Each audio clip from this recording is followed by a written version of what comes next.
asalaamaaleykum ñu ngi nuyu ñëpp di nuyu internautes yi di nuyu aussi la chaîne de télévision locale Soninc Para TV di nuyu suñu médecin chef d'abord docteur Goumbalo di waxe aussi au nom du ministère de la santé et de l'action sociale. Man maa ngi tudd Abdou Aziz Loum, je suis infirmier chef de poste de Diawara. tey waxtaan bi li ko waral mooy campagne bi ñuy waaj a def mu nekk campagne rougeole rubéole. campagne boobu nag seen campagne nationale maanaam nekkul ci Diawara kese lañ koy defe wala ci district bi kese, on le fait dans tous les districts du Sénégal. Donc cette campagne concerne aussi les enfants qui sont âgés de 9 mois à 15 ans. lépp xale boo xam ne am nga 9 mois ba 15 ans donc ci campagne bi nga bokk. donc c'est une campagne aussi de masse. campagne bi du caaga ne mas naa ñàkk rougeole dootuma ko ñàkk, même xale yi nga xam ne sax ñàkk woon nañ rougeole rubéole bi ci campagne bi dañ leen di ñàkkaat bu soobee yàlla. ñu bari peut-être dinañ laajte lan mooy rougeole wala rubéole. Comme moi je suis dans une communauté, en tout cas pour la plupart qui sont des soninké, donc ñaari feebar yooyu ñu ngi koy waxee pul ci soninké ak mesene. donc bu ma waxee ñaari tur yooyu peut-être ñi nga xam ne wolof bi duñ ko dégg wala français bi ils pourront se retrouver ci mots yooyu. donc tey waxtaan bi loolu moo ko waral. léegi nag ñu ne campagne bi kañ lay am.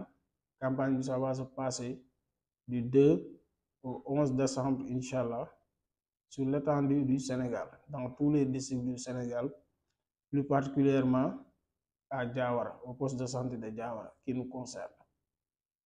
donc li ñuy def ni tey liñ ci jublu mooy sensibiliser, waxtaan ak askan bi, fexe jottali leen maanaam message boo xam ne dina leer ci seen nopp, aussi dina leen jëriñ et dinañ comprendre.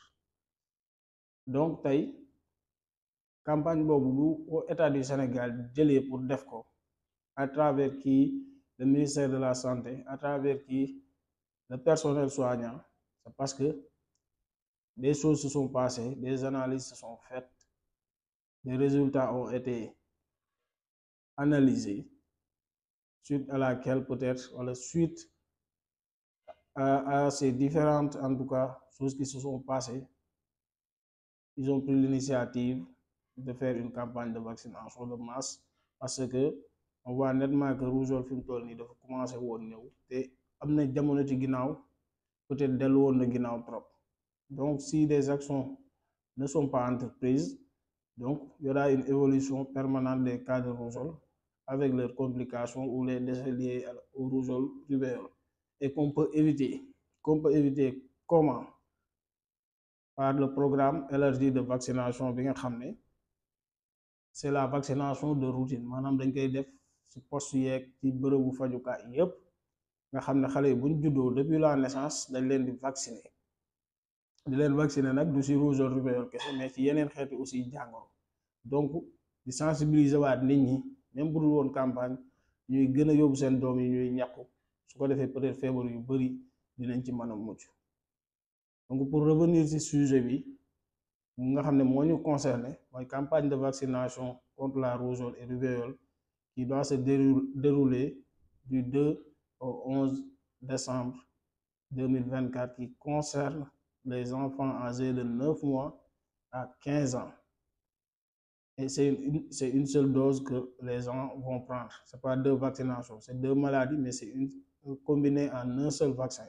donc maanaam xale bu nekk benn yoon lañ lay pikiir te duñu tenir compte ci statut vaccinal bi nga am, maanaam duñu xool sa carnet pour xam ndax ñàkk woon nga ñàkk wuñ. ñëpp ñi nga xam ne am nañ âge bu bokk entre 9 mois et 15 ans dañ leen a war a ñàkk inchallah.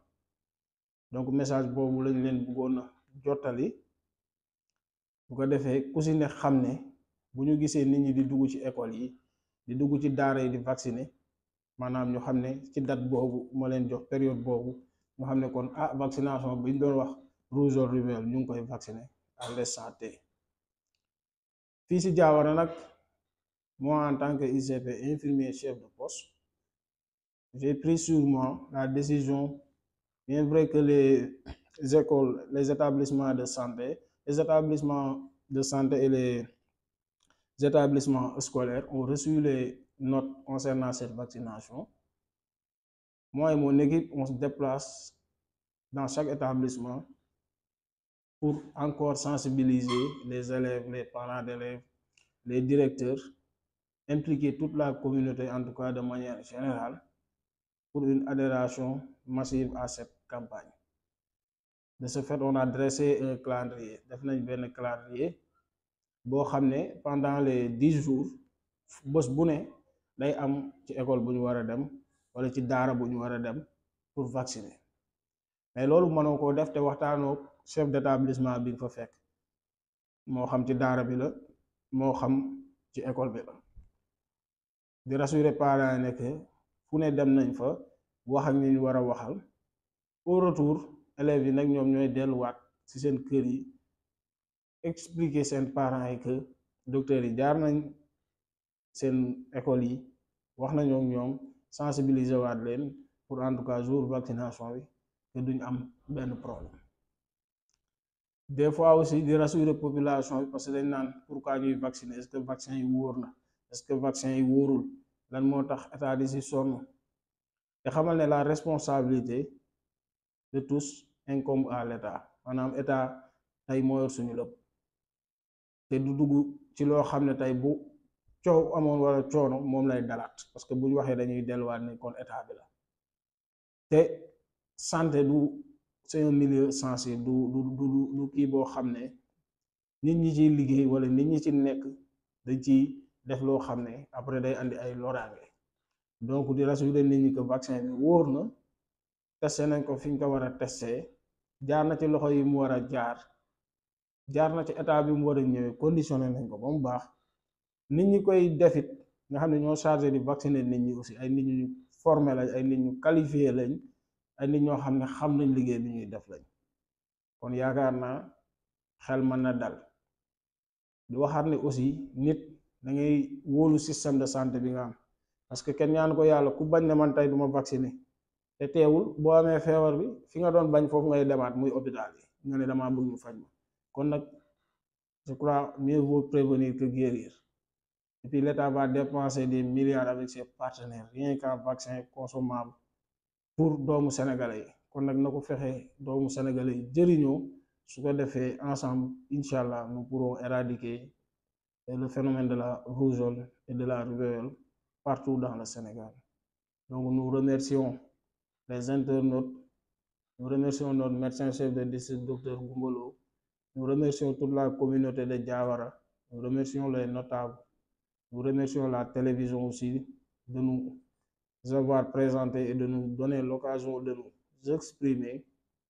Donc ñu ngi jaajëfal ñëpp di wax que rendez-vous Inch'Allah à partir du 2 décembre pour la vaccination contre le rougeole et la rubéole. Merci beaucoup. Bonjour chers internautes, bonjour au Soninkara TV, bonjour à tout le monde. Moi je m'appelle Abdou Aziz Loum, infirmier chef de poste de Diawara. Je parle aujourd'hui au nom du médecin-chef Dr Goumbolo qui est notre médecin-chef de district. À travers lui, le ministère de la Santé. Aujourd'hui, nous sommes réunis dans le cadre de la campagne de masse qui doit se faire dans tout le Sénégal. Cette campagne, c'est une campagne contre la maladie de la rougeole et de la rubéole. Cette campagne doit se dérouler du 2 au 11 décembre dans les districts sanitaires respectifs du Sénégal. Cette campagne concerne qui? Cette campagne concerne les enfants âgés de 9 mois à 15 ans.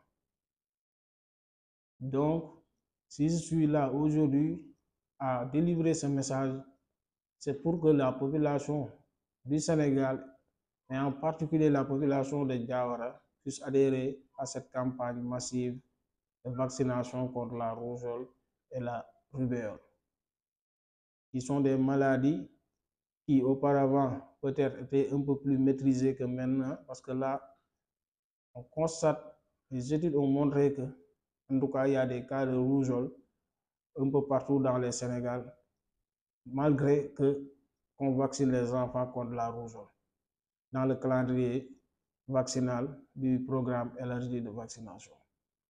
Cela dit, si ce constat est fait, l'État avait pour mission en tout cas de planifier, de voir comment rompre ou limiter la chaîne de propagation. Donc cette campagne de masse a tout son objectif, a tout son sens et est venue à l'heure. Nous invitons toute la population à adhérer à cette campagne. Faisons vacciner nos enfants contre la rougeole et la rubéole. Je rappelle toujours la tranche d'âge, c'est de 9 mois à 15 ans. Ces deux maladies, c'est rougeole et rubéole, mais combinées en un seul vaccin. On vaccine la personne une seule fois. Et on ne tient pas compte de le statut vaccinal de la personne. Cela veut dire, si un enfant était vacciné même contre la rougeole et rubéole dans le calendrier, on ne tient pas compte de ça, on ne demande pas de carnet. On vaccine tout le monde puisque c'est une vaccination de masse. Donc, je remercie tout le monde et je vous invite à adhérer à cette campagne. Si vous voyez le personnel sanitaire se déplacer dans les écoles, les établissements de santé ou autre part ou dans les daras pour vacciner, dites-vous que le moment est venu. C'était la campagne de rougeole dont on nous parlait partout dans les réseaux sociaux, dans les télévisions locales, dans les chaînes de radio. Donc, c'est arrivé, on amène nos enfants. On invite tout le monde en tout cas à le faire. Merci beaucoup.